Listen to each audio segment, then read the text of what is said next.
जय श्री राम, जय हनुमान। मंगलवार व्रत कथा। प्राचीन काल की बात है।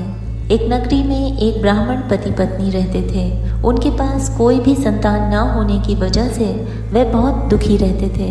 हर बार की तरह इस बार भी ब्राह्मण वन में पूजा करने के लिए गया और वह ब्राह्मण वन में बैठकर पूजा करने लगा तथा पूजा होने के बाद वह हनुमान जी से पुत्र प्राप्ति के लिए प्रार्थना करने लगा।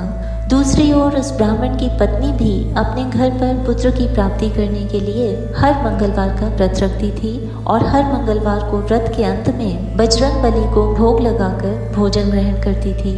व्रत के एक दिन वह ब्राह्मणी किसी कारण ना तो भोजन तैयार कर सकी और ना ही वह हनुमान जी को भोग लगा सकी। तभी उस दिन उस ब्राह्मणी ने प्रण लिया कि वह आने वाले अगले मंगलवार को हनुमान जी को भोग लगाकर ही अन्न ग्रहण करेगी।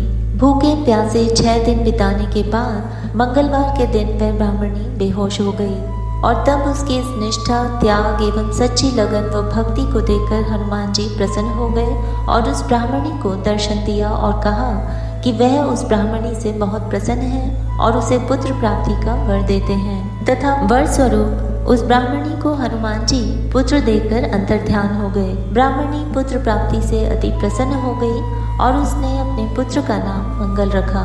कुछ समय बाद जब ब्राह्मण अपने घर वापस आया तो उसने उस बालक को देखकर पूछा कि यह बालक कौन है। जब उसकी पत्नी ने ब्राह्मण को पूरी कथा बताई तो ब्राह्मणी की बातों को छल फूंक जानकर ब्राह्मण ने अपनी पत्नी पर विश्वास नहीं किया।